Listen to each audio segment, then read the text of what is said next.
I first knew I wanted to be on Broadway probably when I was 14. I was I was in 8th grade at Chagrin Falls Middle School. I had just done a production of Les Mis at a theater called Stagecrafters. And so I had just come off this high of like doing a production of Les Mis, my first kind of real play, and feeling the first love of being in a cast and what that means, telling a story as a group of people. And I was watching the Tony Awards. I was just astounded. I had never been exposed to something as powerful as seeing all these people coming up and accepting awards and being so moved to tears by the fact that they're being recognized for their art. I remember going up to my bedroom and saying, one day I hope to get there. The first musical I ever saw, you know what? It was actually the tour of Joseph and the Technicolor Dreamcoat starring Donny Osmond when I was probably 3 or 4. I still lived in Michigan. I vividly remember some of the images of that production. I remember Donny Osmond's wig and all the children singing, and that was one of the kind of the first soundtracks as a child that I listened to all the time, and I learned all the lyrics and knew every color and that one song that lists all the colors. First Broadway show I saw was Wicked, though, when I was right after I saw that Tony Awards. It was only a few months later. I dragged my family to New York and we saw Wicked, and I was crying in the back row. I had no idea my mind was blown. It was amazing. I watched a lot of movies growing up, as we all do, so I idolized Jim Carrey.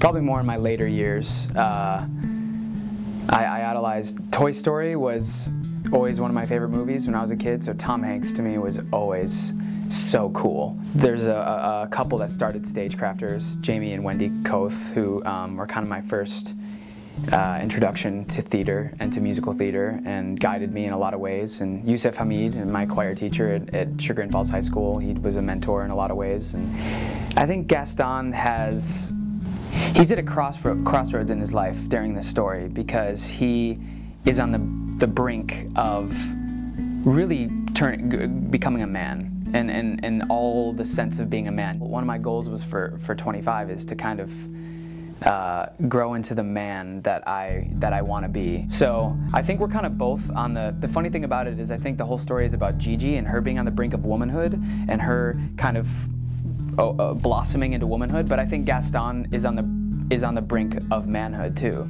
But right now, if I could do one role, that role in, there's a play called The Curious Incident of the Dog in the Nighttime. Well, I saw that play in the fall, and I was just pretty astounded by the stuff that those actors get to do in that show. I was a little jealous, I have to say.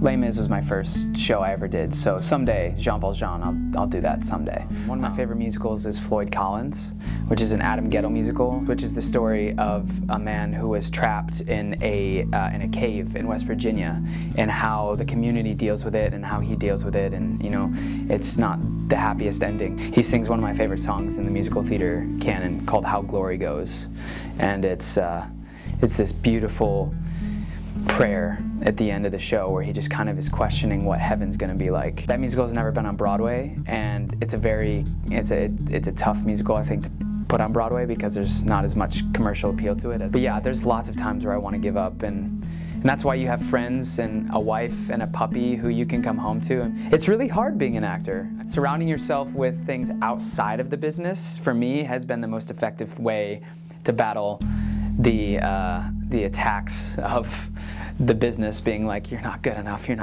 So it's a continuous and never-ending struggle. I really want to make movies, not only act in films, but also help produce and possibly direct someday. I have no idea how that would go. I mean, theater is always my first love. I will always have theater as something that I will be passionate about and love to do. There's always so much to learn about the human experience and about theater. There's never an end point. I think artists and actors, directors, whatever it is, can never feel like they've made it, There's always something else you can play. There's always some other way to interpret something. Oh man, I miss a lot of things about Ohio. I miss driving. I miss driving my Honda Element. That was my car I had in high school. I miss driving on the hills of Pepper Pike and through the Chagrin Valley and going to downtown Chagrin Falls and going to the popcorn shop, or going to, you know, yours truly, and just being with my family. You know, it's hard in New York. You sacrifice a lot of things to live here, to do what you love, which it definitely pays off. So I miss space, and I miss just the Midwest kindness too. It's just it's a little bit more of a kinder place in Ohio. But that being said, I love New York City so much, and I love living here.